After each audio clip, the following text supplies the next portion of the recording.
No niin, morjesta vaan kaikille katsojille ja nyt kuten kuvasta näkyy, täällähän on arvovieraita tällä kertaa messissä, nimittäin Rauli on saapunut tänne Tampereelle ja syy siihen on tietysti Cinemadrome!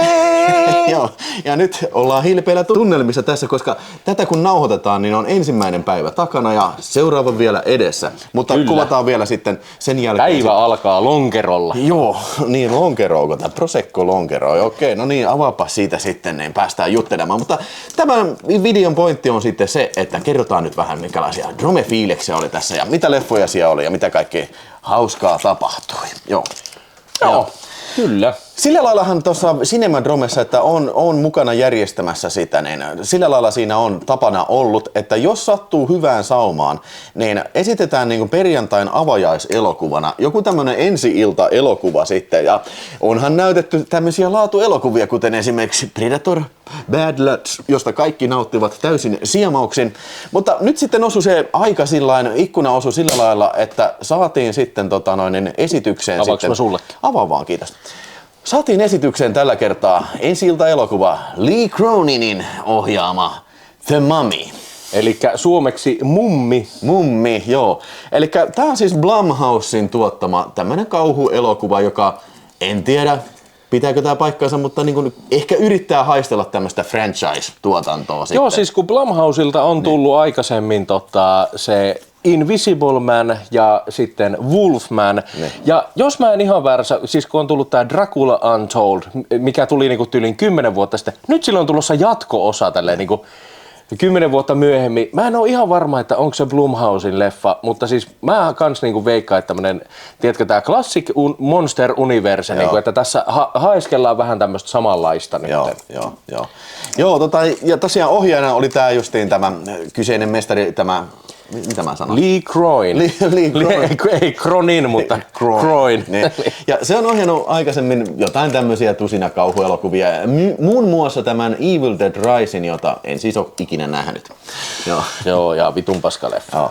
Mutta tämä elokuva tosiaan sitten alkaa tämmöisellä kohtauksella Kairossa, missä on tämmöinen amerikkalainen perhe. Ne on tekemässä jotain, se mies on siellä jossain töissä tekemässä jotain uutishommaa tai jotain. Ja sitten boksat. No niin.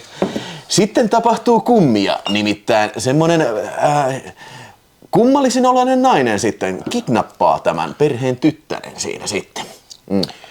Joo, ja tietenkin tämä on hirveä tragedia tälle perheelle ja sitten hypätään 8 vuotta eteenpäin ja arki on vähän jo niinku tasoittunut ja perhe on muuttanut takaisin Amerikkaan ja sitten tulee heille soitto, että oh my god, teidän tytär, se on löytynyt ja se on hengissä. Joo, mutta ei ole ihan niin kuin, tiedätkö, kaikki muumit niin sanotusti kanootissa tällä tytöllä. Ei ole kaikki muumiot sarkofageissa. Kaikki muumiot eivät ole sarkofageissa niin sanotusti. Nimittäin se on niin kuin ihan katatonisessa tilassa ja saattaa sätkiä, pitää outoja ääniä. Ja kaikki nyt varmaan tässä kohtaa arvaa, koska kyseessä on Blumhouse-elokuva ja tämmönen uudenlainen kauhuelokuva. Ja elokuvan nimi on Muumio. Niin, että se on niinku tämmönen muumion riivaama tai joku tämmönen. Voisiko niin sanoa, että se oli riivaama? Joo. Mitä vittu, oliko se joku torakka meni sen suuhun? Jotain mustaa paskaa meni sen suuhun. Ja se oli niinku se muumion voima. Niinku tällä. Muumion kirous meni tytön sisään. Joo. Ja sitten tää koko filmi on periaatteessa niinku tämmönen haunted house-tarina, missä on tytär riivattu. Tää on niinku manaaja-elokuva oikeesti. Tässä ei vittu muumion kanssa niinku mitään vitun tekemistä. Itse asiassa mä en oo nyt mikään Blumhouse-asiantuntija, mä en oo todellakaan nähnyt kauhean monta leffaa niistä. Mä itse asiassa vähän odotin, että okei, tää on muumio, ne tekee jotain kiinnostavaa, tiedätkö, tää muumio menee Kairon kujilla, tiedätkö, se on tyyliin niinku cheesy Hammer tyyliin, niinku, tiedätkö, kuristaa ihmisiä tällä, mutta täällä ei mitään tekemistä semmoisen kanssa. Joo, siis tää on niinku manaaja, mutta sen sijaan, että olisi paholaisen riivaama tyttö, niin nyt onkin niinku, mennäänkin tonne vuosituhansien vanhaan Egyptiin ja niinku sieltä haetaan se tavallaan pohja, mutta siis tää on ihan prikulleen, tää on enemmän manaaja, tämmönen niinku pastissi tai rip-off tai pastissi niinku mun mielestä, joo. Ja okei, no niin. Sanotaan nyt ensin hyvät asiat. Mulla on ihan oikeasti muutama hyvä asia, mitä mä voin kommentoida. Se oli ihan nice touch, että se niinku sijoittui Kairoon osittain. Ja siinä oli tää tämmönen, katsojat voi korjata, mutta jos on väärässä, mutta heitetään tämmöinen pointti. Mitä luulet, onko Egyptissä paljon naiskonstaapeleita, jotka tutkii murhia? Vaikea sanoa. Mä en osaa sanoa, mä epäilen tätä, mutta Mä veikkaan, että se ei ole ehkä niinku edistyksellisin valtio ainakaan, mitä tulee sukupuolien väliseen tasa-arvoon. Mulle tuli tämä asia mieleen, mutta okei, me ei tiedetä, joten ei ole kritiikkiä. Tämä naiskonstaapeli, mikä selvittää sitten tätä muumien arvoitusta, kun se saa näitä johtolankoja, niin se oli ihan nice touch. Mä en usko, että se on missään muslimimaassa kuvattu. Se on varmaan kuvattu jossain Meksikossa. Mutta että siinä puhuttiin tämmöistä Egyptiä ja että niin kuin siinä oli vähän tämmöinen mysteerinen tunnelma. Lisäksi mä kehun, että jotkut näistä efekteistä oli ihan hyviä. Siis ja siis tässä on selvästi niin kuin haettu tämmöistä groteskia yleisilmäpiirteitä. Tämä ei todellakaan mikään PG-13-elokuva, vaan tässä oli myös F-bombeja tiputeltiin aika paljon. Joo, siis tää on ihan niinku tämmönen kovan R-luokituksen kauhuelokuva, mikä nykyään ei todellakaan ole mitään itsestäänselvyystä, että kun tulee Blumhouse-elokuva, että se on tällainen aikuisille suunnattu, tai no ikärajaltaan sitten. niin siis tää leffa ehkä vähän ampuu silleen niinku ohi maalin, että tää ehkä löytäisi sen yleisönsä, jos tämä ikäraja olisi hieman alempi. Joo, selvästi tämä on niinku, mentaalisesti tämä on selvästi niinku lapsille suunnattu elokuva kyllä. That's it. Mulla ei mitään muuta hyvää sanottavaa tästä. Ei absoluuttisesti mitään muuta hyvää sanottavaa. Mun hyvät jutut on kynsien leikkauskohtaus oli ällöttävä. Siitä mä tykkäsin. Mä niputan sen tähän groteskeihin efekteihin. Joo, kyllä. Joo, se oli ihan hyvä. Mutta mun mielestä siis osa groteskeista efekteistä oli paskasti tehty. Niin kuin siis, tiedätkö, esimerkiksi se just, se on itse asiassa samassa kohtauksessa, mutta tämä ihon repeäminen, ei se mun mielestä ollut hirveän hyvin tehty. Ja sitten mun mielestä tässä oli joitakin hauskoja hetkiä, niin kuin esimerkiksi just se, kun se vittuilee sille opettajalle, se pikkutyttö. Ja sitten se mummun tekohampaat, niin kuin se käy sinne. Se oli ihan hassu juttu. Siis silleen, niin kuin, että niin kuin, mutta se, että hei, kauhuelokuvan hyvät hetket oli. Hauska vitsi, nauratti. Toinen hauska vitsi, nauratti. Mutta siis olihan tää... Jumala on mikä paskaläjä, siis niin kuin Herra Jumala. Että niinku, mä kesken elokuvaa mä kuiskasin, että hei, vittu. Okei, tää on aika paska, mutta tää ei ole niin paska kuin se uusi Manaaja-elokuva, viimeisin Manaaja-elokuva. Mutta sitten mä sanoin Jerelle sen, kyllä tää on niin paska. Se uusi. Tää on paska, samalla lailla paska kuin Predator Badlands kyllä. Siis, missä tästä edes aloittaa, niin kun purkaa tätä paskua? No siis se, että... leffan ongelma on siinä, että tämä tarina on niin vitun ohut, että siis se, että tiedätkö, tässä ei ole tarinaa, tässä on juoni, tässä on kohtauksia, jotka näennäisesti seuraa toisiaan niin kuin jollain logiikalla ja siis sillä tavalla tämä on tavallaan niin kuin koherentti elokuva, mutta tässä ei ole tarinaa, tässä ei ole syytä, miksi tämä elokuva on tehty ja sä sanoit eilen mun mielestä hyvin, kun sä olit, että tää on tämmönen suoratoisto leffa, että sä voit laittaa sen pyörimään, sit sä voit mennä 15 minuutiksi tekemään jotain muuta, ja sit kun sä palaat, niin sä voit jatkaa siitä, täysin siitä niin kuin tämän elokuvan katsomista, ja sä et ole missannut mitään. Että tässä ei ole mitään semmosia plot pointteja, mitkä tiedätkö, niin kuin olisi tärkeitä tietää, vaan tää on vaan semmoista tasaista mattoa. Kyllä, joo, ja just tätä mä tarkoitan se, että niinku sä voit tehdä samaan aikaan niin kuin esimerkiksi selailla kännykkää, selailla läppärillä tai vaikka viikata pyykkiä siinä. Tai vaikka käydä vähän hakemassa ruokaa tai käydä paskalla tai ei se vaadi kaupassa. Joo, se on just hyvä pointti. Se on täysin niin kuin tämmöistä niin kuin tauhkaavaa, taustahälyä. Ja siis niin kuin, tää on niinku kokoelma vignettes, erilaisia set-piecesiä. Okei, nyt tää tyttö manaa tätä, nyt se leijuu tuossa, nyt se vitu mummo lentää. Sä olit itse asiassa kusella silloin, kun se mummo lensi. Se oli itse asiassa elokuvan viihdyttävin kohtaus. Siis mä kävin kusella ja mä olin siellä ehkä varmaan 3 minuuttia tai jotain tämmöistä näin. Ja elokuvan viihdyttävin kohtaus on mennyt siinä. Joo, se mummo lensi sieltä. Se katsoi tyttö manassa, että tuu tänne huoneeseen, se lensi ikkunasta pihalle ja sitten ne CGI-sakaalit tuli syömään. Sen jälkeen, kun sen pää oli osunut siihen auton tuulilasiin, kun ne saapui sieltä koulusta, niin se oli ihan hauska, joo, mutta CGI-efektejä, vittu Renny Harlinin sakaalit, Mana ja 4-elokuvasta. Taisi olla kojootteja tässä. Tai kojootteja, mutta samanlaisia CGI-efektejä. Joskin tämä ei ollut ihan niin CGI-heavy elokuva, kun yleensä tämmöiset tuppaa olemaan, että Kyllä varmaan aika periaatteessa praktikaalisesti aika lailla oli tehty näitä juttuja. Joo, siis tässä oli hetkiä, kun CGI vitutti, mutta siis yllättävän vähän. Ja mun mielestä esimerkiksi, kun tässä oli sitten tyttö lähti levitoimaan, kun en ollut kusella, niin semmoinen kohtaus, niin siis se oli mun mielestä teknisesti ihan hyvin tehty ja oli silleen, että wow, niin kuin, että mulla ei ole niin kuin silleen pahaa sanottavaa. Siis kuinka naurettavia kohtauksia tässä oli, justiin tää tyttö. Eikö herätyskello soi jo siinä vaiheessa, kun tää vitun nahka lähtee irti, että hei, meidän täytyy saada tää sairaalaan nyt. Että tää ei ole normaalia. Mutta se silti jatkaa tätä vitun manaamista ympäri taloa, vittu se leijuu siellä ja manaa näitä perheen jäseniä. Kiipeilee vittu seinillä ja katossa. Ja siis tämmöisiä niinku erilaisia asioita heitellään, että okei, se osaa tehdä tämmöistä, nyt se manaa tämän tytön, nyt se manaa tämän pojan. Mikään näistä ei mene ikinä mihinkään. Siis tiedätkö... Tässä ei mitään steiksejä.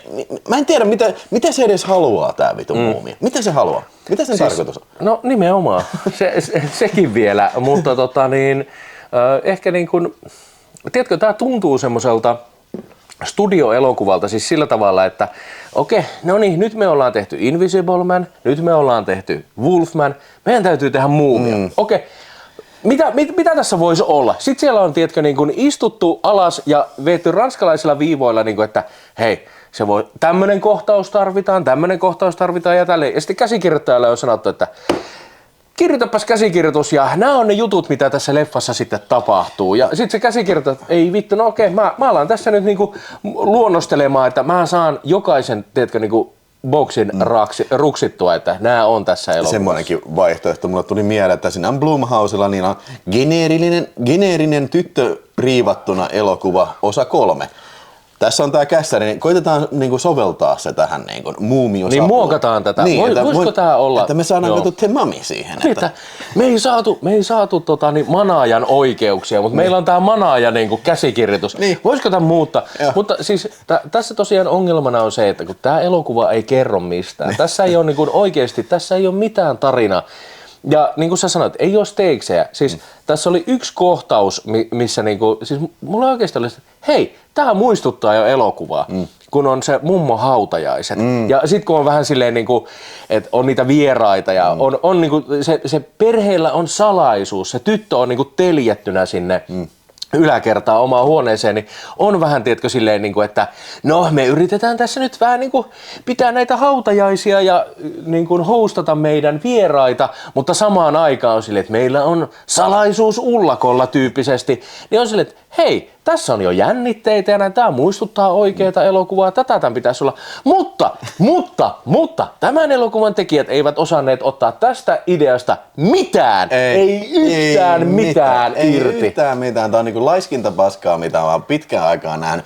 Tämä näyttelijät, ihan täysin unohdettavia, varsinkin tämä äijä. Mä en tiedä, kuka se perheen isä näytteli. Se on yhden ilmeen äijä. Siis se on tuttu naama jostain. Siis mulle tulee mieleen, tiedätkö, tää on semmonen niinku pula-ajan Chris Pratt. Joo. Siis semmonen niinku, tiedätkö, Temu-versio Chris Prattista. Joo. Mutta jotenkin tuntuu, että se on aina sama, joka kohtauksessa, mitä tahansa tapahtuu, se on sama ilme koko ajan. Se on, jotta sitä niinku, tehdään tyttö riivat.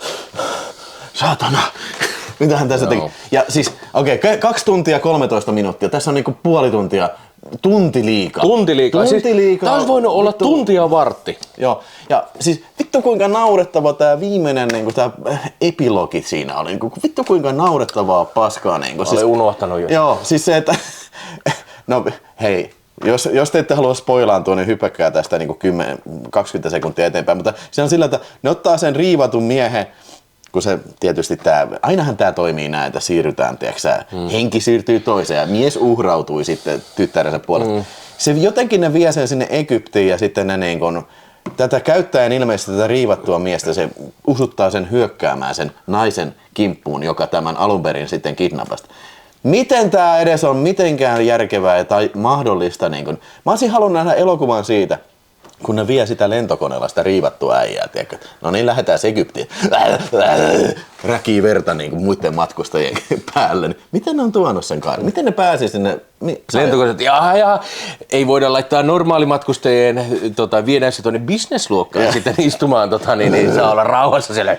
Tai kai ne on kuljettanut se jossain niin kuin, tiedätkö, hauta-arkussa koko matka, jossa niin kuin, siis ei vittu. Siis, 1 tähti. 1 vitun tähti, siis, eikä tippuakaan enempää. Siis täysin turha paskalaja. Vaikka minä olen tunnettu ehkä semmoista hieman kriittisestä näkökannasta, mutta siis elokuvia ja etenkin ehkä uusia elokuvia kohtaan. Mutta siis se, että tiedätkö, mä yritän aina löytää jotain hyvää ja näin. Ja on hyvin harvinaista, että mä annan 1 tähden elokuvalle, niin kuin, että tää on niin vitun paska. Ja siis tää oli oikeesti elokuva, että sitä katsoessa aktiivisesti vitutti ja teki mieli lähteä pois. Ja niin kuin heti alusta lähtien. Kyllä, heti alusta lähtien, niin meille esitetään niin turhia hahmoja, mutta ei vittu, tätäkö se on? Joo, siis siinä vaiheessa, kun ne löytää sen, tai kun mennään sinne kellariin, missä on se pyramidin niin huippu, niin sitten oli vaan silleen, ei vittu, että niin, onks tää elokuva tätä? Onks tää vittu tätä? Oli ensin se egyptiläinen perhe, sitten meillä tulee tää amerikkalainen perhe, että nyt aletaan toisenlainen perhe esittelemään. Ja siis niinku, nää on täysin epäuskottavaa paskaa. Joo, ja siis just tämmöstä niinku, dialogi on just tämmöstä niinku, miksi se sanotaan, quippy, niinku se vähän niinku semmoista vitsikästä ja siis tämmöstä todella laiskaa sitcom-tason niinku, TV-elokuvatason dialogia. 1 vitun tähti, eikä vittu yhtään sen enempää. Ja sieltä täytyy sanoa, että joo, me ei oltu ainoat, jotka ei tykännyt tästä elokuvasta, että siellä katsojat naureskeli ja huuteli. Sä huusit. Okei, mä huusin siinä vaiheessa, kun paljastuu se, että kuka Mimmi tai siis se nimi, että kuka tän on tehnyt, niin siis se oli niin vitun huonosti kirjoitettu, se oli niin vitun pakotettu se kohtaus, että ei mitään järkeä. Mä huusin tälleen näin, että parhaan käsikirjoituksen Oscar tälle elokuvalle. Sitten takarivistä kuuluu, että ole sinä hiljaa. Joku naiselotettu sieltä huuteli, että sano, että Rauli hiljaa. Ja ei sen jälkeen mitään ollut muita huutoja siinä. Mutta satuin huomaan sitten, kun kävi elokuvan jälkeen kusella siinä, sitten tämä kyseinen henkilö oli sitten varsin tulenkatkuisesti valittamassa meistä sitten, että koko ajan huudetaan, koko ajan nauretaan, koko ajan juodaan. Mutta ei se nyt ihan niin mennyt. Kyllä tässä oli huomattavasti liioittelua kyllä, että niinku, lähinnä vaan niinku semmoista niinku tylsistymistä oli havaittavissa kyllä ihan koko yleisössä. Joo, siis mun mielestä se oli hienoa, että niinku aina välillä kuului ympäri sitä salia näitä tämmöisiä niinku tylsistyneitä niinku huokailuja ja just tälle, vittu vieläkö tää kestää? Joo, siis suosittelisitko tätä elokuvaa? En edes pahimmalle vihamiehelle. Piti sanoa ihan sama. Koska pahimmalle vihamiehelle suosittelisin Howard the Duckia, koska se on kidutusta. No nyt saat vastata, mä kysyin eilen, kumman katsoisit nytten uudestaan? Tämän The Mummy-elokuvan vai Howard the Duck? No sitten niin seuraava filmi oli tosiaan Matkustaja 57. Kyllä. Tässä fucking movie ja tää on aito elokuva. Tää ei yritä olla mitään niinku sen elämää suurempaa. 84 minuuttia pituus. Wesley Snipes, terroristit lentokoneessa, Die Hard lentokoneessa, Bruce Payne pahis, hyvännäköisiä naisia, Liz Hurley ensimmäisessä roolisuorituksessaan. Joo, ja siis tää on niin kuin semmonen, vaikka tää on tullut vuonna 1992, niin tää on vähän niinku kasarin peru ja tää on kasari action elokuva kuitenkin. Niinku. Aivan varmaan, että tää on mennyt tuotantoputkeen myöhään 80-luvulla. Niin. Joo. Ja siis todella toimivasti toimiva action elokuva. Siis silleen niinku, että tää on juustonen, tää on typerä, tää ei ole millään tavalla niinku silleen uskottava, mutta onko vittu joku Commando uskottava? Ei siis nimenomaan, että tää on niinku omassa genressään todella hyvää niinku suorittamista. Viihdyttävä. Joo, kyllä. Ja siis ehkä jopa aliarvostettu elokuva, siis sillä tavalla, että Matkustaja 57 ei koskaan nosteta sinne niin kuin kovien elokuvien joukkoon ja tää ehkä kolkuttelee vähän niitä ovia. Tää ei ehkä kuitenkaan ole mikään Commando Cobra tai tiedätkö, niinku tämmönen leffa, mutta tää on lähellä. Tää on kuitenkin, tää on lähellä. Ja sehän on siinä niinku surullista, että niinku näitä tuli silloin niinku liukuhihnalta. Vähän niinku vastaavia elokuvia tuli Van Dammelta, tuli Stallonelta, tuli Schwarzeneggeriltä, tuli Dolpalta tuli. Ja se oli niinku sellaista niinku toimintaelokuvan kulta-aikaa. Sanotaan 80-luku ja 90-luku siihen puoleen väliin asti. Tulee Michael Bay, The Rock ja tällä. Niin sääli, mutta siis toi on vähän hautautunut sinne niiden joukkoon. Ja kyllä se mun mielestä ansaitsee niinku uudelleen arvioinnin kyllä. Ei tää nyt siihen kastiin mene, niinku, jos sanotaan vaikka about samalta ajalta, sanotaan vaikka Viimeinen partiopoika, niin on se nyt, se selvästi on paljon kovempi elokuva, mutta kyllä. Tää on semmonen tosi kiva, semmonen hyvän päivän elokuva. Joo, ja siis omasta mielestäni Wesley Snipesin paras elokuva, ja nimenomaan siis nyt puhutaan niinku Wesley Snipes-elokuvista, joissa hän on pääosassa. Että, eli ei Demolition Man. Niin, ei Demolition Man, koska se on Stallone-leffa. Niin. Mutta kyllä tää on niinku parasta Wesley Snipesia ja siis tosi niinku sulavaa, sujuvaa, hyvää viihdettä. En tiedä, ehkä vielä parempi Wesley Snipers-filmi voisi olla toi Nunchucksit. Se pitäisi katsoa uudestaan. No siis, joo. Ehkä se on vähän eri genre ehkä. On, mutta siis kyllä mä niinku tiputtelen tämän. Ei se huono vaihtoehto ole kyllä missään nimessä kyllä. Heitetään arvosanat. Mehän ollaan Apassin kanssa tehty video, tää Wesley Snipes, nämä ilmailuelokuvat videot, että sen voit katsoa tosta sitten linkistä sinne. Mutta heitetään tähdet tästä Snipersista. 3,5. Joo, vahva 3,5. Kyllä mä annan 4 tähteä, koska tää oli kuitenkin filminäytös tuolla Cinemadromessa, eli illan toinen elokuva ja 35 milliseltä filmiltä tuli ja se on aina ilo nähdä näitä vanhoja suomalaisia teatteriprinttejä, missä on niinku vähän ehkä kummallisia käännöksiä aina välissä. Multa tulee siis yksi tähti tippuu sen takia, koska tässä ei ollut käännetty Raakarane. Raakarane olisi pitänyt, mikä se oli, Robert Rains vai mikä on toi? Rain. Charles Rain oli tää pahis. Joo, Rain. Rane. Se on Rane. Se on raaka Rane. Sitä pitää kutsua sillä nimellä kyllä. DVD:llä on kuitenkin. Ei, vai oliko se sitten TV? Mä en muista, oliko se DVD:llä vai onko se sitten niinku TV-käännöksessä ollut. Raaka Rane. Joo, kyllä. Tässä vaiheessa voitaisiin mainita, että siis Cinemadrome Filmifestival täällä tosiaan Tampereella, niin siellähän näkee paljon tuttuja ihmisiä ja oli kyllä nyt sitten, erityismaininta täytyy antaa katsoilla Joni sieltä sitten. En nyt mikä kyllä. YouTube-nikki hänellä on, mutta Samperi sentään tämä mies antoi lahjoituksena 4K Ultra HD The Substankesta sitten kyllä. Joo. Ja lisäksi sain myös sieltä sitten sain tämän Ride, joka tulee katseluun sitten kyllä. Että Ride TV-sarja sekä Ride elokuva. Mutta me voidaan näistä puhua sitten tarkemmin vielä sitten tuossa unboxauksessa, mikä tulee. Mutta te tiedätte, ketä olitte sitä, joten iso helvetin iso kiitos. Ja joo, ja mä sain Jonilta sitten tämän Prisons elokuva, eli suomalainen Findie täysipitkä leffa, Esa Jussilan ohjaus ja pääosassa nähdään Jere Saarela, joka on myöskin elokuvan sekspertti sekä sitten vakiokasvo Cinemadromessa. Kyllä. Jereä on aina miellyttävä, mukava nähdä. Ja mähän on nähnyt Prisonsia vielä, että siinä mielessä tää oli kyllä niin kuin Jonilta erittäin osuva lahja. Ja voi olla, että tämä menee ehkä arvosteluun sitten. En tiedä, että katsotaan, jos meillä on huomenna aikaa, niin voitaisiin katsoa tämä jopa ehkä yhdessä ja sitten arvostella. No kun mä oon nähnyt sen jo, mä oon 3 kertaa nähnyt sen, niin ehkä sä saat itse katsoa sen sitten. Meillähän on muutakin katsottavaa. Mutta eikö tää ole niin hyvä, että tää voi katsoa sitten 4 kertaa? Kyllä. Eli me katsotaan sitten tää huomenna, hyvä. Niin. Joo. Joo. Mutta sitten vielä perjantai-illan sitten päätti minun valintani tälle festivaaleille. Ja tämä oli AGFA, eli American Genre Film Archive, restauroima elokuva nimeltä The Black Panther of Shaolin, ja mä oon tästä kanavalla aikaisemmin puhunutkin. Se oli mä tein niinku Drome-tärpit, se oli jäsenvideo, Drome-tärpit, ja siinä videolla mä puhuin, että ai saakeli, tää olisi just semmonen Drome-elokuva, mikä pitäisi näyttää, ja nyt minun unelmani toteutui sitten perjantaina 17.4.2026. Rauli, osaatko kertoa, mistä tämä elokuva kertoo?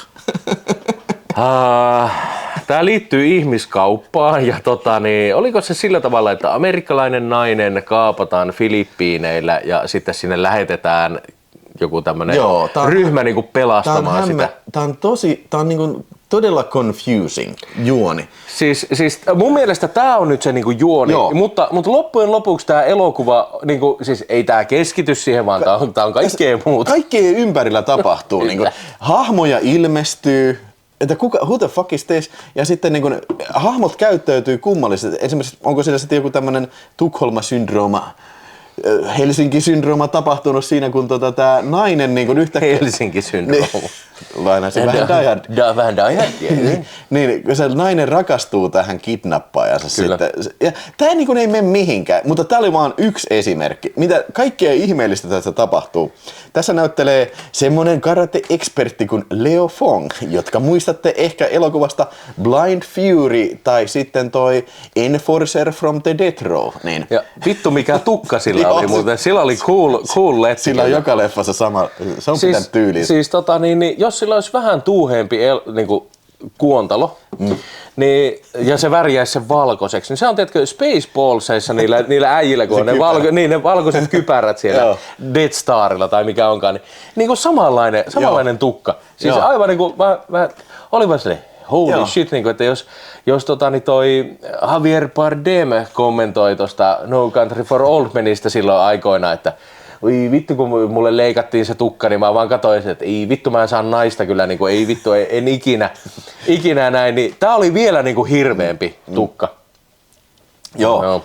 Mutta siis tää on tosiaan tää on just tämmöistä epäelokuvaa parhaimmillaan. Siis siinä missä, sanotaan näin, kun tää The Mummy oli epäelokuvaa huonoimmillaan. Tämä oli epäelokuvaa siinä hyvässä merkityksessä. Kun sä katot sitä, sä koko ajan mietit, että what the fuck? Että miten näin käy? Ja sitten lopulta... Tätä ei auta ainakaan se, että tässä on monia kohtauksia, jotka vaan selkeästi vaan katkee kesken. Joo. Siis sillä tyyli kesken repliikin. Pam! Ja mennäänkin seuraavaan. Joo, siis hyvä esimerkki tässä tässä on semmoinen kohtaus, missä nainen juoksee autoa pakoon. Mä en edes tiedä, kuka tää oli. Tää oli vissiin joku agentti, joka oli about tekemässä samaa tehtävää, koska sehän oli aikaisemmin siellä, sitten tuli tämän Leo Fongin hotellihuoneeseen tutkimaan asioita ja sitten se hana räjähti. Ja Leo Fong sitä, hei, että mä menen korjaan tämän hanan, että alas sä ryyppää sillä välillä. Mulla on tää viski sulle, että alas sä juomaan. Tääkin on kummallinen kohtaus, tää ei mene mihinkään. Mutta tämä sama nainen juoksee kadulla, auto jahtaa sitä ja sitten se kohtaus katkee. Sitten tämä random mies, mikä oli ehkä vähän aikaisemmin, se vie sen haavoittuneena sen naisen, sitä on ilmeisesti ammuttu sinne. Sitten nenäliinalla alkaa pyyhkiä sitä ampumahaavaa ja sitten ne katsoo toisiaan ja ne alkaa suutelemaan. Why? Siis... What the fuck? Koska näin pitää tapahtua. Mutta mä tykkäsin siitä hymyilevästä, pyylevästä miehestä, joka kävi laittamassa niitä ansoja räjähtävän vesinupin tai siis tähän vesihanan. Niin kukahan sekin oli? Niin, ja se hymyili, se oli tosi tyytyväinen siihen, mitä se teki. This might be my masterpiece. Joo, ja siis se oli mun mielestä hienoa, miten tässä kaikki nämä taustanäyttelijät ja statistit oli sitten siellä esimerkiksi yhtäkkiä valetaan jotain tyyppiä vetää turpaan, niin siellä on tyyppi. Niinku hymyilee, kun ne kattoo tälle. Ai, vittu, nyt on hyvää meininkiä. Siis mä veikkaisin, että normaalisti ihminen on what the fuck, tiedätkö, että hei, soittakaa poliisit tai näin. Mutta ei siellä ole. Tää on normaalia Filippiineillä, että yhtäkkiä aletaan vaan vetää vitusti turpaan. Joo, sä unohdit mainita se, että se kohtaus alkoi siitä, kun ne hyvikset ajoi pahiksia takaa jeepeille ja sitten pahis soittaa radiopuhelma, mutta hei, mikä se oli? Intercept and lead. Intercept ja deceive tai jotain semmoista. Ja sitten toinen pahisauto tuli sinne ja ampui hyvisautoa tällä ja sitten ne ajoi risteyksestä toisen kulman. Totta kai nämä hyvikset sitten heti alkoi seuraa niitä, jotka ampui niitä, vaikka se oli selvästi eri auto, eri ihmisiä. Ne lähti sitä seuraa. Sitten ne päätyi sinne johonkin torille, missä oli ihan vitusti tyyppejä, mikä ei selvästikään tiedä, että täällä kuvataan elokuva, niin kaikki vaan naureskelee. Tällä. Ja sitten Leo Fong, se tulee elokuvan ainoa korekohta, se tulee vähän ihan puskilta. Yhtäkkiä Leo Fong... Se repii kurkun. Se repii kurkkutorven ja sitten seuraavalta äijältä, se on varmaan sitä samaa mössöä, niin se repii niinku muka sydämen irti. Miksi se käytä sitä koko ajan tätä niinku sen niinku fatalityä niinku muita vastustajia vastaan? Joo, ja mun täytyy sanoa, että tää oli niinku siis hämmentävä, tiedätkö, silleen niinku, niinku liian brutaali. Siis silleen niinku, että niinku, siis ei sun tarvii tehdä noita. Tää on niinku siinä mielessä hämmentävää, että tämä on kuitenkin elokuvan sankari, joka sitten niinku tappaa ihmisiä tolleen niinku. Parasta on vielä se, että paikalliset poliisit tuli paikalle, että okei, mikä täällä on homman nimi. Sitten näyttää vaan sitä jotain lappua, että ei se mitään, tää on ihan ok, mä oon kyttä. Ja sitten se varmaan lähti vaan pois. Ai jaa, hei, meillä on 3 ruumista tässä. Mutta se on joku äijä, se on that's fine. So, he's a cop, it's okay. Niin, eikä edes samasta maasta. Sitten oli hyvä se, missä kidnappattua naista pidetään siinä bambu-majassa. Ai niin, tämän toinen nimi muuten oli The Bamboo Trap. Joo, kyllä. Ja se tulee yhdessä repliikissä, kun se sanoo ne pahiksi, tai ne hyviksi, se sanoo, we set them up for a bamboo trap, kun ne sanoo, että johdattelee ne viidakkoon täällä. Joo, niin, siis tosiaan, niin kuin, jos ajatellaan, että elokuvan nimi on Bamboo Trap, niin tässä ei ollut, niin bamboo trappeja. Se lopussa. Niin, mutta ei ole bambutrappeja niin paljon, että tämän pitäisi olla tämän leffan nimi. Tai Black Panther of Shaolin. Mikä se Shaolin? Shaolin mistä? Niin nimenomaan. Siis tässä on yksi musta mies, joka voisi ajatella, että tämä on niinku Black Panther. Mutta Shaolin, niin no okei, kyllä se oli vähän karatemiehiä tavallaan. Joo, kyllä. Siis Ron Van Cleef näytteli tätä mustaa sälliä, joka siis oli toinen. Onko se Lee Van Cleefin veli? Todennäköisesti kyllä. Tämmönen kadonnut kaksoisveli. Tai poika. Toinen näistä karatesällistä, joka lähti selvittämään tätä kidnappatun naisen arvotusta, niin tarinahan kertoo niitä, Ron Van Cleef lähti kesken elokuvan kuvauksia vittuja. Tässä on niinku pitkät pätkät, missä on sitten joku toinen kiinalainen äijä, tämän meidän Leo Fong-sankarin mukana. Ja siis se on vaan joku nobody. Siis ilmeisesti se vaan, hei, okei, sä nyt oot vaan ton tilalla, että ei tätä nyt tarvitse sen enempää selittää tässä, että niin kun, sinä vaan nyt sattuu olemaan toinen äijä sen kanssa. Ja sitten selvästi se kohtaus, missä ne menee helikopteri, niin Ron Van Cleef lähtee sen, koska ilmeisesti kun se oli kuitenkin loppukähy oli kuvattu, missä se on mukana, niiden pitää saada jotenkin Ron Van Cleef. Ne menee helikopterilla. Ja selvästi niin kuin joku vedetty afroperukki pää ja blackfacein astuu. Joku filippiiniläinen äijä vittu, se ei muista yhtään vittu Ron Van Cleefia kyllä. Joo. Ei vittu, ei. Ja siis oikeastaan, okei, mä voin allekirjoittaa sen, että tää on ehkä vähän hidassoutunen paikoin, mutta tavallaan mä myös puolustan sitä siinä mielessä, että se on osa tämän elokuvan charmia, siis se, että tää on niinku semmonen niinku, siis tää on vähän niinku trollaava elokuva, että minkä vitun takia sä edes katot tätä, siis tää on niin hivon paskaa niinku, kuvanlaatu on vitun paska, siis sehän on tosi rikkinäistä printistä tehty. Niin joo, siis tää on restauroitu elokuva, mutta tää silti näyttää aivan paskalta. Joo, siis on siis semmonen pointti mulle tuli mieleen, että siis tuntuu, että tämä elokuva taistelee joka sekunti, että se pysyy kasassa. Että se ei niinku laho ja niinku hajoa palat. Että se edes pyörii. Siis tiedätkö, tää on enemmän Dromen lauantai päätöselokuva, matskua. Ja siis ottaen huomioon, että huomenna, siis tänään Dromen päätöselokuvana nähdään John Carpenterin Darkstar, niin nämä on ehkä vähän väärissä sloteissa, että ehkä Darkstar olisi pitänyt olla perjantain päätöselokuva ja tämän sitten lauantai. Mä oon ihan samaa mieltä, mutta mä olisin itse puoltanut niin, mutta toisaalta mä halusin nähdä tämän yleisön edessä, niin Darkstar saattaa olla ehkä mikä jää ehkä katsomatta. Mä veikkaan kanssa, joo, että se on varmaan nähty ja se ei ole mun mikään suosikkielokuva. Mutta katsotaan mitä huomenna tapahtuu. Mutta sitä ennen... Vai tänään? Niin tänään. Tässä ei päiväkään. Oot tainnut juoda vähän liikaa kuohuvaa. Saattaa hyvinkin olla kyllä. Kiitos Rauli tästä Proseccosta sitten kyllä. Mutta annapa arvosana tälle Black Sixille. Voiko sä jätkä vähän ehkä pilkki siinä kyllä? Joo, siis täytyy sanoa, että... Loppukähy oli niin, siis se loppukähyhän se kestää vaikka kuinka kauan ja siis samat äijät hakkaa toisiaan niin kuin eri paikoissa koko ajan ja monotoninen musiikki soi. Ja huomasi, että Rauli taisi vähän silmät mennä kiinni. Joo, kyllä täytyy myöntää, että siis mä veikkaan, että se on ollut varmaan se leffan viimeinen vartti. Niin siis alkoi menee silmätkin, kalja loppu muuten siinä vaiheessa. Täytyy tänään pitää huoli, että tämmöistä virhettä tää ei toistu. Mutta siis tuntui siltä, että kun avasi silmät, niin kato, tämä sama kohtaus jatkuu, niin kuin, että tavallaan niin kuin, ja täytyy sanoa, ei se nyt mitenkään erityisen lennokasta ja muistettavaa actionia ollut sillä tavalla, että niin kuin, nyt ollaan kaukana esimerkiksi Aritsalista, joka kuitenkin on niin kuin samoilta sektoreilta. Mutta hei, Aritsal on ihan omaa luokkaansa kyllä tässä. Kyllä, mutta niin hänkin on, onko se Filippineiltä vai Indonesiasta? Filippineiltä mun mielestä. No niin, eli ollaan. On Indonesia. No niin, mutta ollaan kuitenkin samoilla sektoreilla niin sanotusti, mutta siis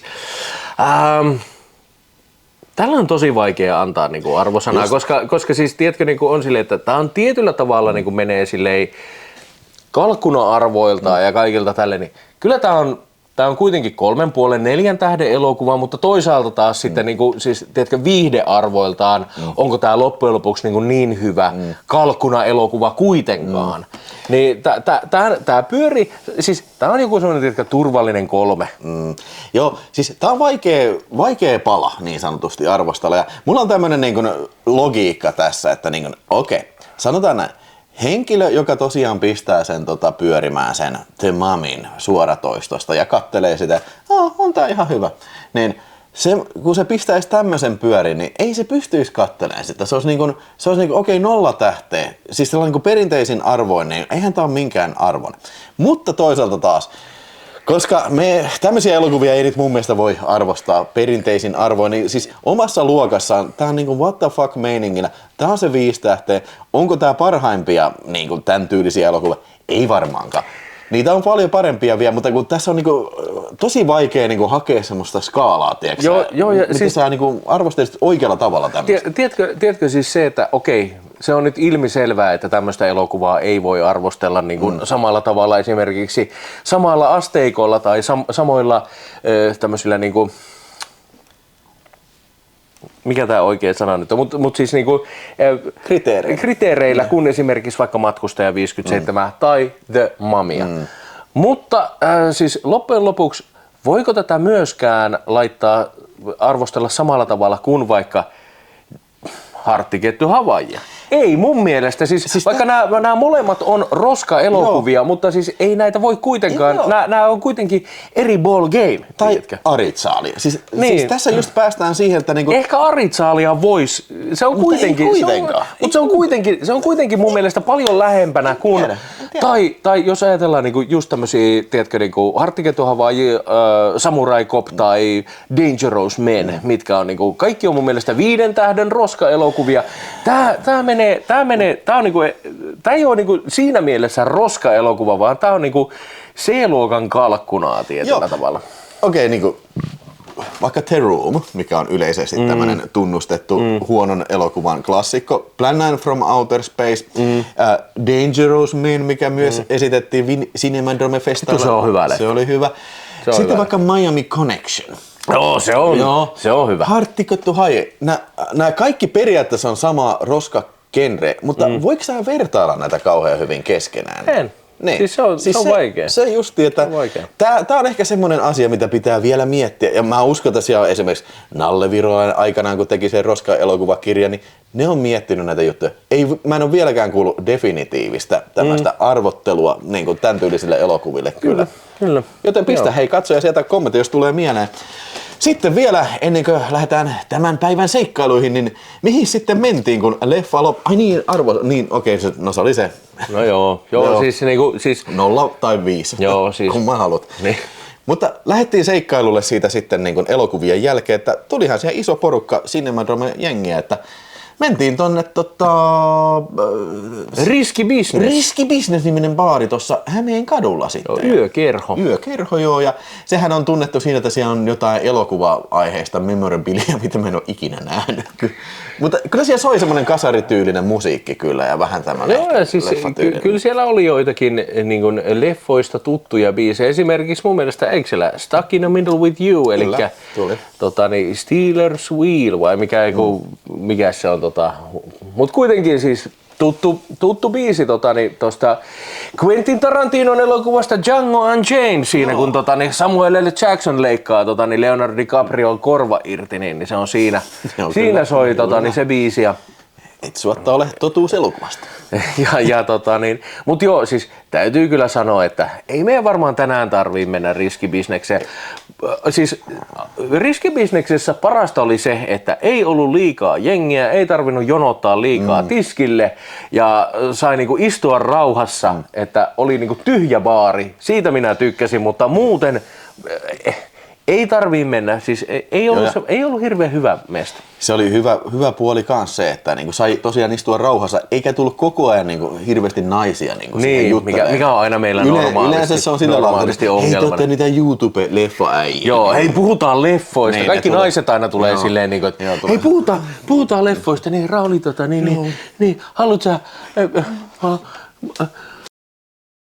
Ja lauantai sitten starttasi varsin räjähtävästi, nimittäin Cinemadromessa oli pitkästä aikaa sitten tämä Cinemadrome leffa kirppis sitten, jossa minullakin oli siellä myyntipöytä ja tässä varmaan nyt näytän sitten kuvaa siinä päällä sitten, että mitä siellä oli sitten. Niin, muuten kun sä jätit sen sun pöydän sinne, otit sä niitä leffoja edes mukaan siellä? En mä ottanut. Siis, sä vaan jätit sinne? Ne on varmaan vieläkin siinä pöydällä, mutta siis kyllä niitä oli mennyt. Siis kato, kun mä pistin siihen lapun siihen, että niin kun DVD 2 euroa, Blu-ray 4 euroa ja VHS 4 euroa, niin kyllä mulla oli tullut mobilepeihin oli tullut sitä. Kun se oli mobilepein numero, niin oli siellä ostoja tullut, mutta kyllä mä katsoin, kun ennen kuin me lähdettiin eilen siitä sitten, vielä oli filmejä jäljellä. Joo. Täytyy varmaan mennä katsomaan, että onko ne vielä tallessa, mennä hakemaan ne siitä, mutta kuitenkin siis kirppis oli ja meitsi sieltä sitten hommas sitten Tomilta, suuret kiitokset Tomille, eli Cinemadromen järjestäjä, niin tämmönen hänen kirjoittama tai toimittama kirja kuin Lemmen voima, tarinoita kuolleiden rakastamisesta.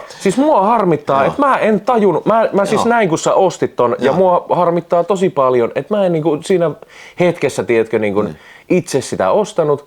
Koska oot sä lukenut Tomin kirjoja? En oo valitettavasti. Mutta tää oli hänen toimittamassa eikä kirjoittama. Joo, tää sitten niin toimittanut Tomi Peukkurinen ja Jyri Nummelin. Joo, eli siinä varmaan olettaisin näitä, siinä on niin Tomin tarinoita ja Jyri Nummelin.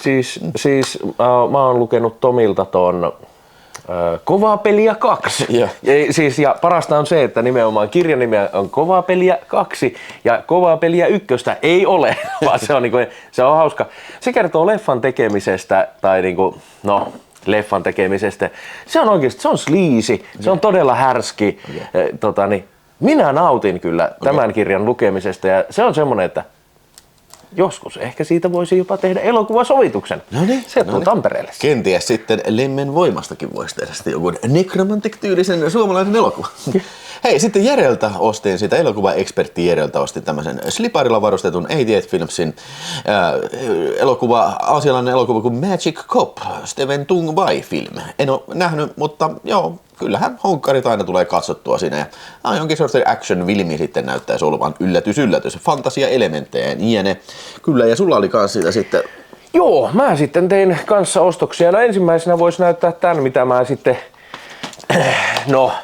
Sanon niin, että käytin niin sanotusti hyödyksi tämmöistä etua, että yövyn täällä Villen luona, eli ennen kuin edes lähdettiin, niin Ville pakkasi siinä leffoja. Mä olin sille, hei, saaks mä nykästä tästä niin sanotusti välistä, että mä ostan sulta tosta parit leffat ja ne sitten jäi tänne, eli ensimmäisenä, mikäs tää oli? Run and Kill. Run and Kill, joo. Mä suosittelen, Rauli ei ole ikinä nähnyt eikä kuullutkaan tosta, mutta tällainen kategori 3, eli Hongkongin K-18 ikäraja, niin mä sanoisin, että tämä edustaa ehdottomasti sitä ehkä terävintä kärkeä kyllä, että siis on varmasti elokuva, joka ei ehkä alkuun tunnu siltä, että mikä tässä nyt niin erikoista, mutta kyllä sitten kun loppua kohti siirrytään, niin ymmärrät hyvin, että mistä tämä erittäin korkea ankara ikäraja on tullut siitä sitten, että tämä ainakin kuulostaa hyvältä, että The World of Happy-Go-Lucky Family Man Cheong Fatty Cow Ng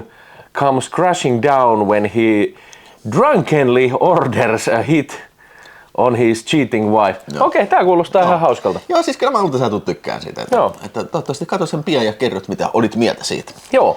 Sitten mä ostin tosiaan Villeltä myös tän Kultainen lapsi. Onko sä ikinä nähnyt? Eddie Murphy. En oo koskaan nähnyt. En. Ja siis mä oon kuullut, että tää on kuulemma ihan hauska elokuva.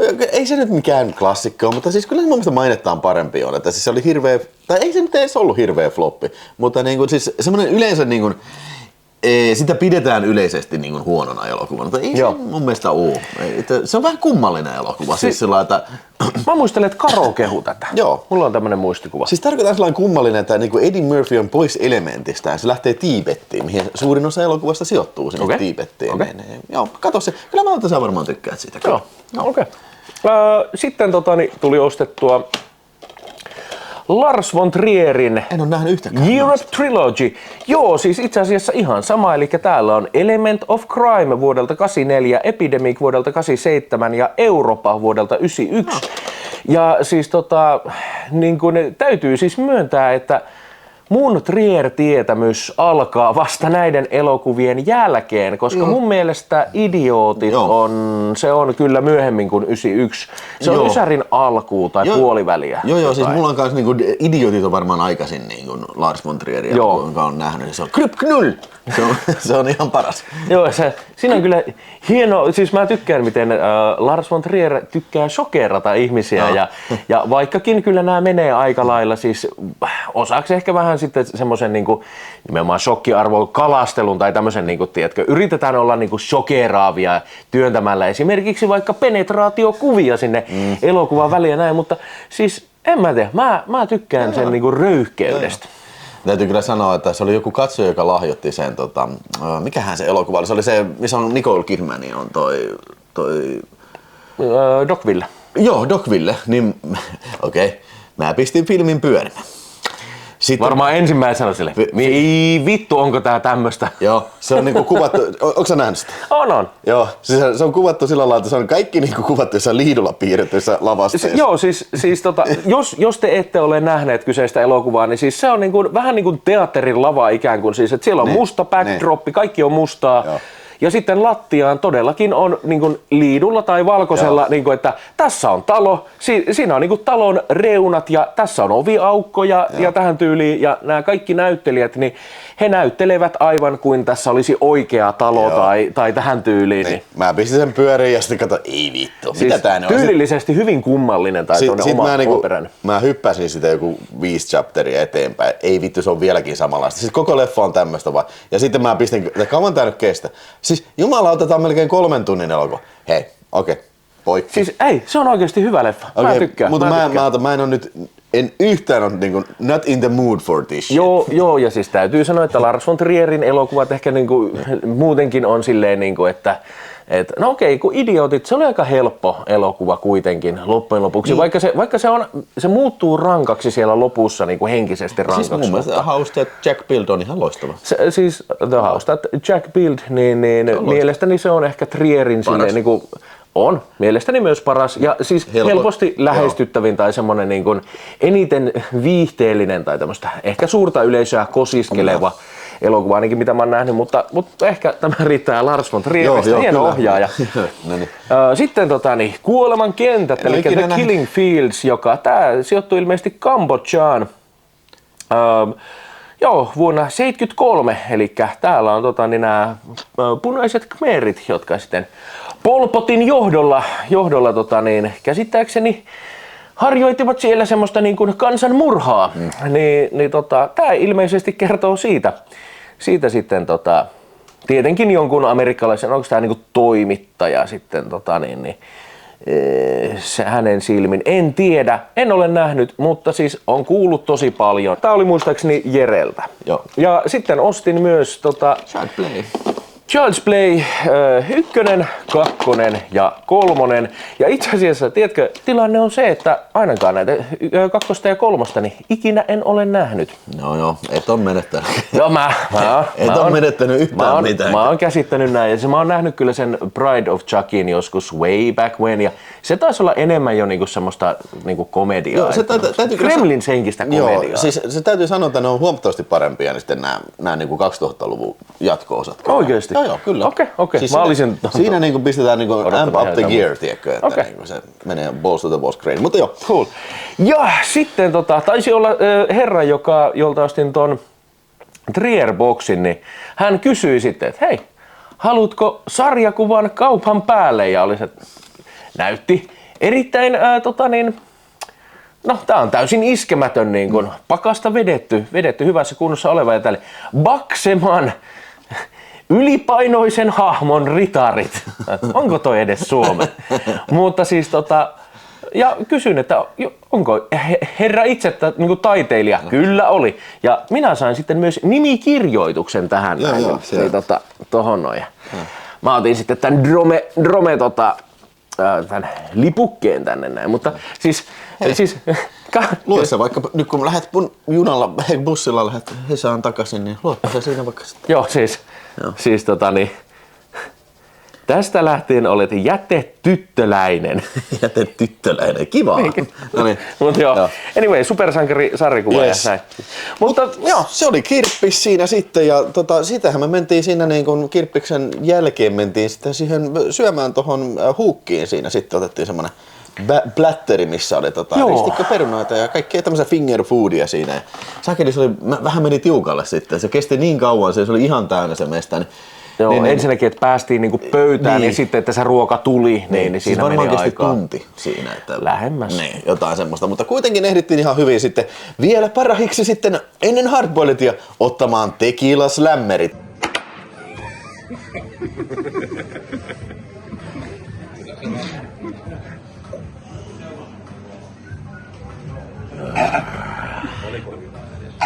Se on sillä lailla Tequila Slammer, eli se tulee tästä Hardboiled elokuvasta, koska kuuluisessa alkukuvassa, sehän alkaa siitä lähikuvasta, kun on juomaa lasissa ja sitten se hidastettuna se vetää sen Joyan Fat, se pistää ne poreet pyöriin, koska Tequila Slammerin tulee siis tequilaa ja sitten joku tonikki. Voi varmaan Spritekin käydä, sitä kaadetaan ja sitten ninäliina siihen päälle ja sitten kolautetaan pöytään, sitten se alkaa kivasti kuohumaan, niin me otettiin semmoitteet Aaton kanssa ja kyllä se hyvä oli. Tätä sanoi, että kyllä se oli hyvä. Joo, kyllä. Joo, Tequila Slammerit oli kyllä eilisen juttu. Joo, kyllä sitten myöhemmin otettiin lisääkin Tequila Slammereitä, mutta itse elokuva, niin siis nyt näytettiin tämä 4K-restauraatio sitten tuolla Cinemadromessa ja siis oli ensimmäinen kerta kun pitkään aikaan kun näen tämän elokuvan uudestaan ja kyllähän se jumalauta hyvältä näytti, siis se 4K-restauraatio, siis, siis niin kuin huomattava parannus siihen paska DVD, mikä mulla on. Mutta sanotaan nyt näin, että mä en ole ehkä tämmönen niinku tekniikkahifistelijä ja siis just sillä tavalla, että on toki kiva katsoa, niin kuin tiedätkö, elokuvaa silleen, että se on hyvän näköinen, mutta mulla ei ole ongelma katsoa isolta kankaalta vaikka DVDtä. Toki mua niinku välillä häiritsee se, miten vaikka jotain tummia alueita tai tälleen näin niinku se toistaa, että ne näyttää ihan paskalta, mutta niin kuin, en mä tiedä, tavallaan niin kuin, tiedätkö, jos se elokuva vetää mukaansa, mua ei niinku, mä voin katsoa sitä, tiedätkö, niinku, vaikka vanhan Nokian 3310 ruudulta, jossa on hyvä filmi. No Rauli, vetäskö Hardboiled sinut mukaasi? No, miten tän nyt sanois? Vittu miten hyvä leffa! Siis ihan vittu hyvä. Vittu siis yksi parhaita toimintaelokuvia ikinä! Siis todellakin. Ikinä! 10/10, 5/5. Helposti. Anytime. Yksi maailman parhaista toimintaa. En mä sano, että paras, mutta helposti parhaista. Joo, siis tää, niinku, jos top-listaa tehdään niinku parhaat toimintaelokuvat, Hardboiled kuuluu kyllä sille listalle. Kyllä, ehdottomasti. Eli John Moon mammuttiteos, missä siis hyvin yksinkertainen juoni, että on Kyttä, Tequila-niminen Kyttä, jota näyttelee Joyan Fat, ja sitten on toi Toni Leongin esittämä sitten, onko se, mikä sen nimi nyt olikaan? Se, Andy. Oli, no, mutta kuitenkin. Niin, ja Andy, eikö se ollut, se oli Killerissä mun mielestä. No joo, no kuitenkin. But anyway. Kaksi Kyttää, mutta tämä toinen, Toni Leong on sitten niinku siellä niinku soluttautunut tämmöiseen rikollisjärjestöön, joka sitten salakuljettaa aseita.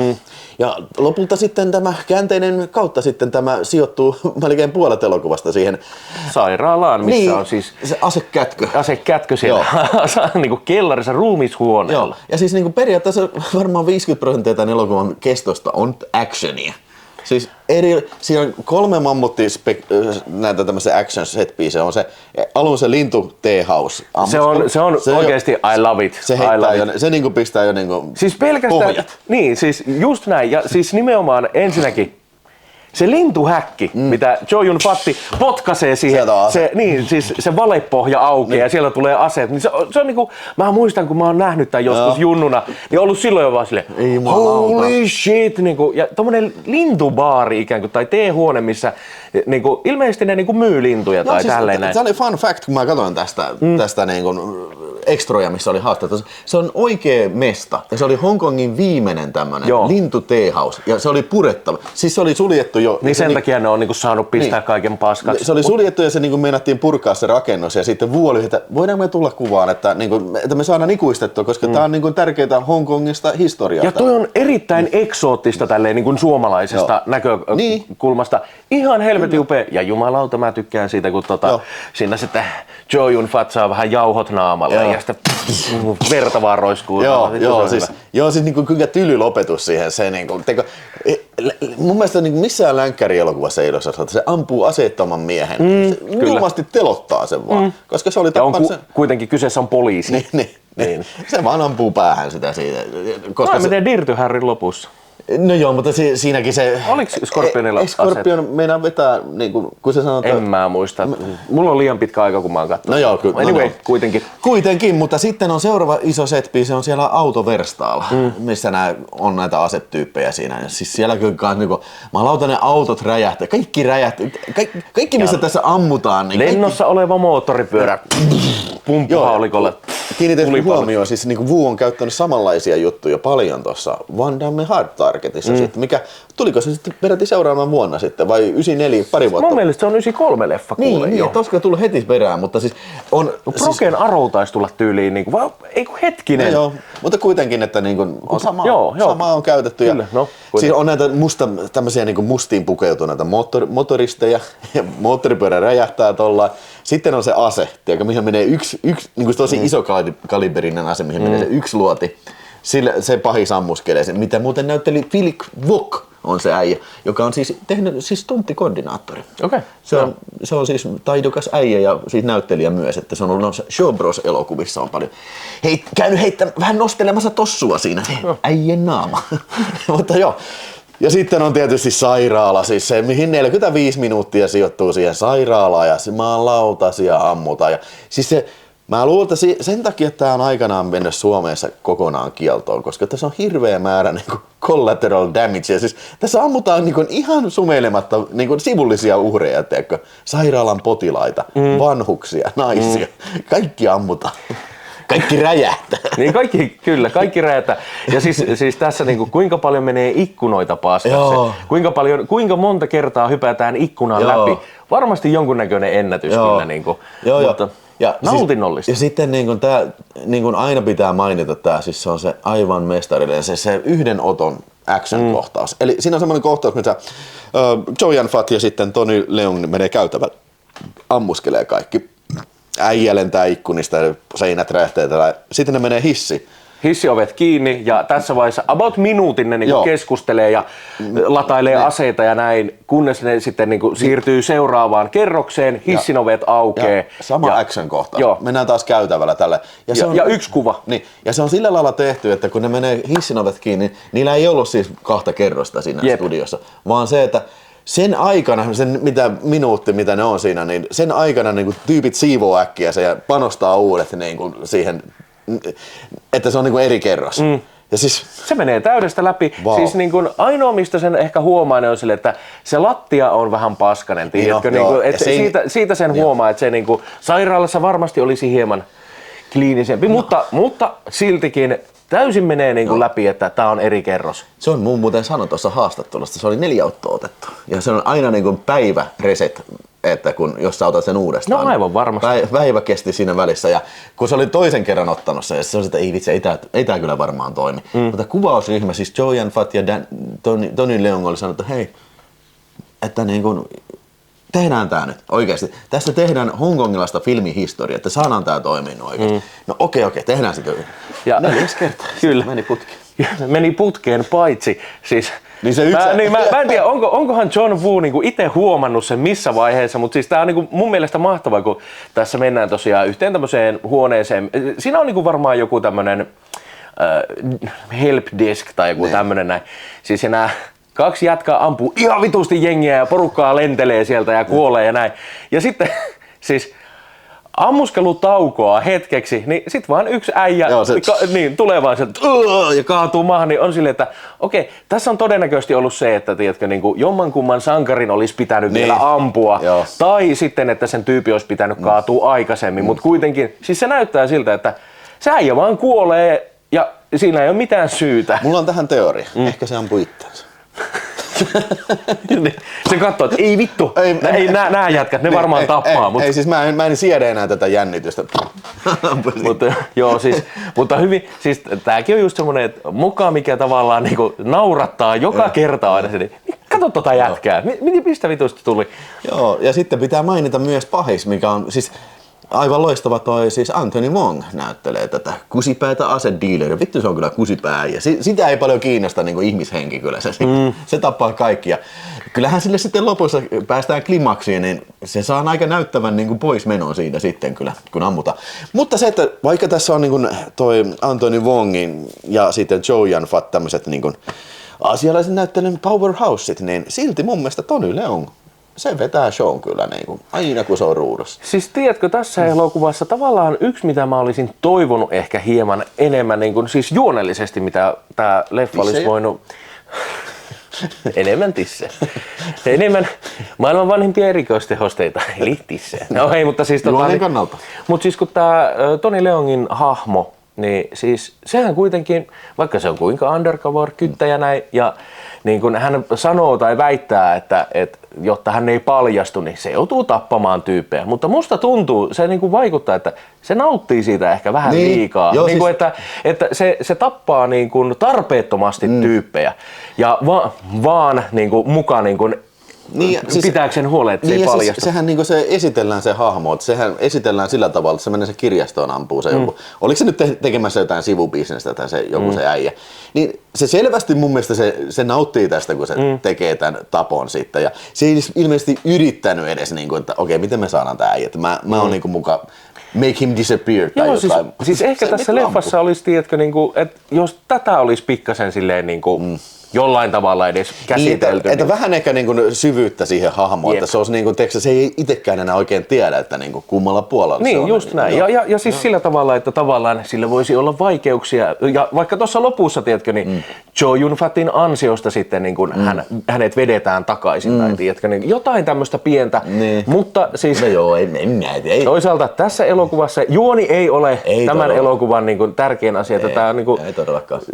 Siis tiedätkö, mua nauratti jo eilen. Just ollaan kävelty ulos teatterista ja sitten kuvaillaan meikäläisen kanavalle video. Sinne on vaan se, mä en edes muista, mistä tää kertokaan tää elokuva, koska tässä on kaikki muu, niin kuin on se pihvi, on se toiminta. Joo, ei se, siis niin kuin jos sä alat miettiä tätä juonta, niin ei se kyllä kamalan kasonen ole.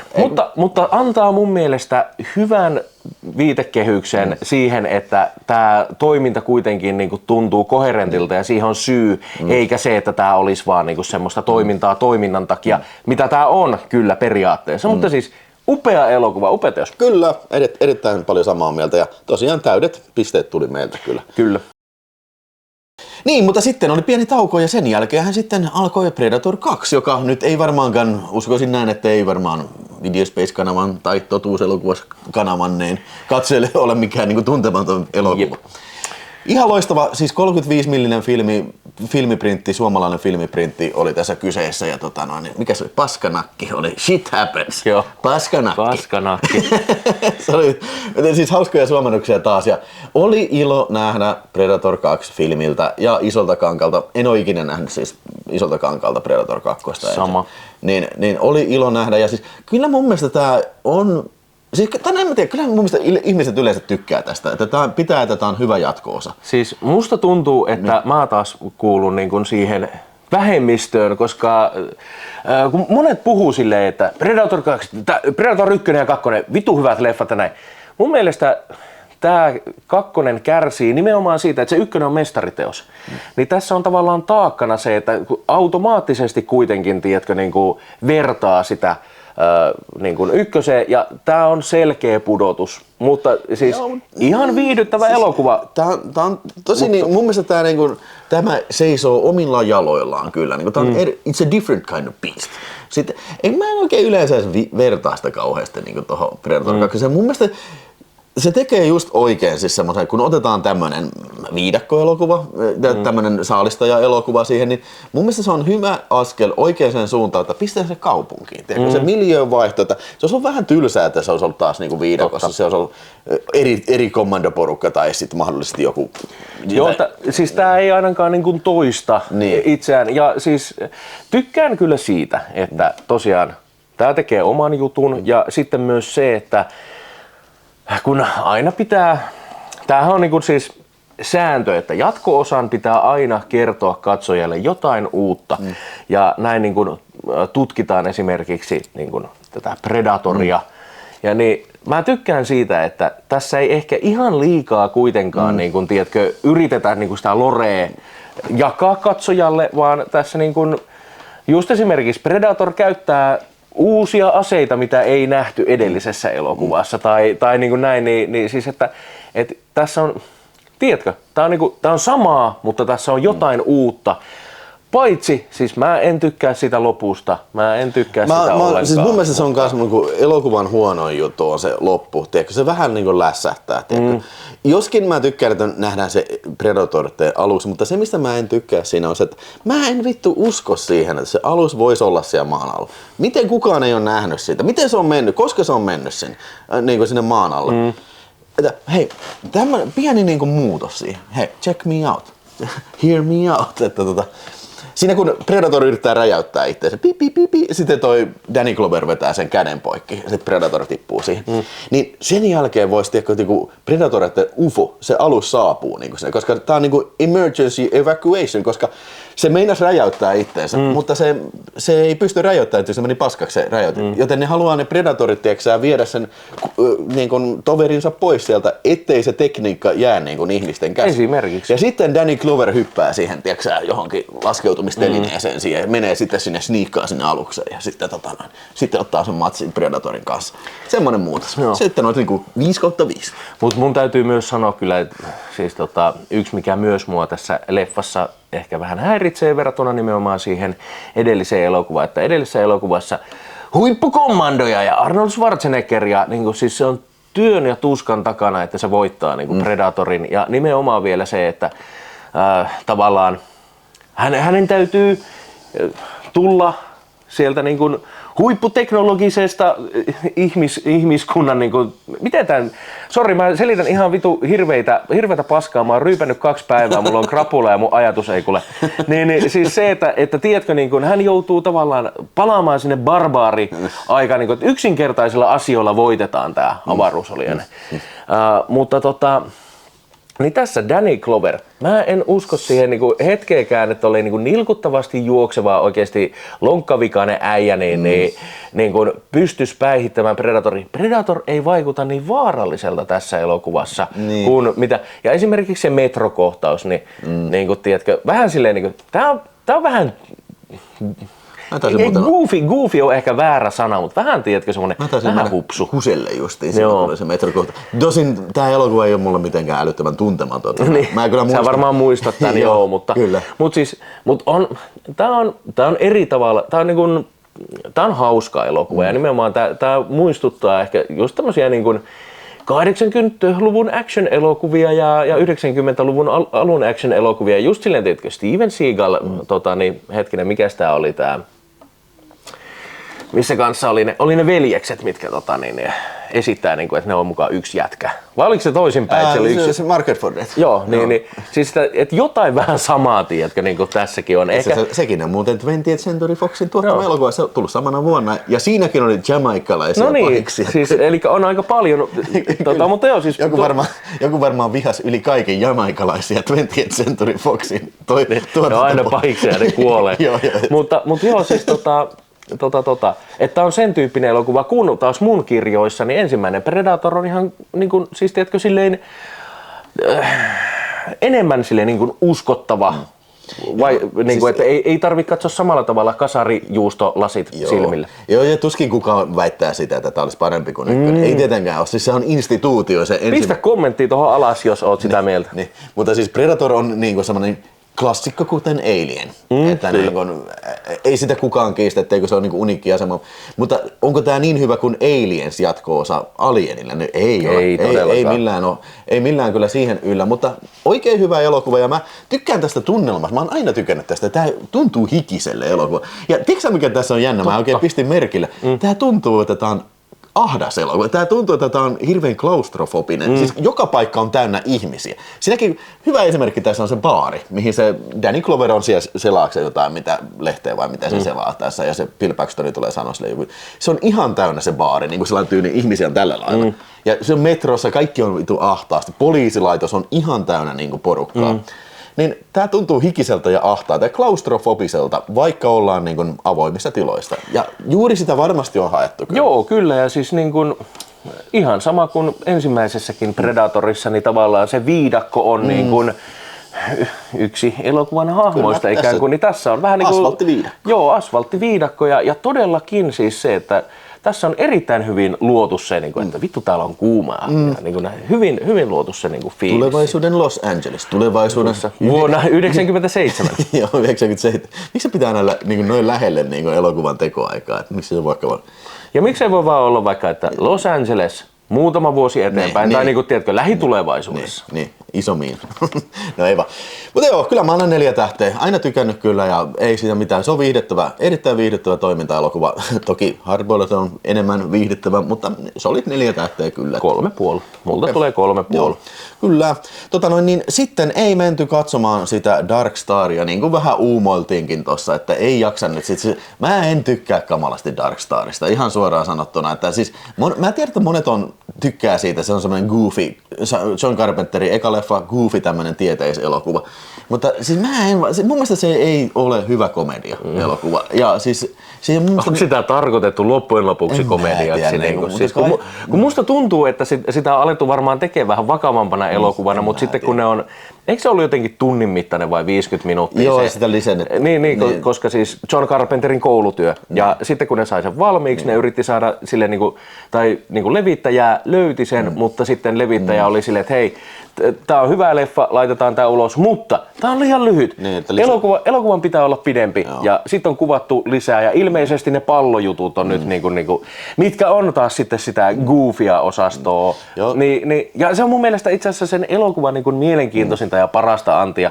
Mutta muuten ei se ole välttämättä sellainen elokuva, mitä mä haluan kauhean usein kyllä katsoa. Siis... Tai uudestaan. Viimeksi mä tein sen kuukauden Carpenterissa, niin katsoin samalta. En mä varmaan katso tätä enää ikinä. Joo, siis mulla on joitakin vuosia. Joo, mutta joo, jos oot sitä mieltä, että se on hyvä leffa, niin pistä ihmeessä kommentteja ja kävitkö katsomassa sen. Mutta me lähdimme siitä sitten ravintoliin sitten ja me mentiin sen Pyynikin Brewhouseen. Joo, me tarkoitus oli mennä terassille, mutta se olikin kiinni se terassi. Mutta onneksi sisällä tarjoltiin vielä tämmöisille apinoille sitten. Ja tekilaslämmerit. Vedettiin tekilaslämmerit siitä sitten. Ja siitä se ilta sitten jatkoi oikein rattoisasti. Ja tänään sitten katsottiin tässä aamulla vähän lisää kulttikamaa sitten, että Deadbeat at Dawn, joka on siis Jim and Pepperin elokuva. Siitä me sitten seuraavaksi aletaan puhumaan ja se tulee Raulin kanavalle sitten, se video sitten. Että kiitos Rauli, että olit täällä. Oli tosi kiva olla taas Dromessa kanssasi ja kiitos sinne, että jaksoit katsella tämän. Ja kaikki teille, jotka olivat myös Dromessa, niin sinne teille iso kiitos sitten. Kyllä. Palataan asioihin seuraavassa videossa. Mites käsi voi? Käsi voi. Niin, tää unohtukaa. Joo. Täällä loppukevennyksenä pitää sanoa tää että siis mä en tiedä missä se keskustelu tuli, että että jos tunttien tekeminen on vaarasta tällaista. Ei ole mitään, there's nothing to it. Mäkin kun koottiin kovat jätkakkosta, niin kaatunut monta kertaa portaita alas ja tällä. Ja sit mä päätin näyttää siinä. Kaikki oli silleen, Ville älä tee, älä kaadu, älä. Joo, se Pyynikin Brewhousen pihalla oli portaita. No niin, kattokaa, check me out. Ja sitten, oi. Siis käsi, siis jomottaa tästä kummallisesti tästä tästä kohtaa. Joo. Mutta se jotenkin osui siinä ja sitten ai. Joo, hyvä stuntti, mutta hei, älkää kokeilko kotona. Joo, älkää vetäkö liikaa tekilaslämmereitä ja sitten mennä slämmään portaita alas sitten. En suosittele. Mutta joo, hei, kiitos että katselit ja morjens.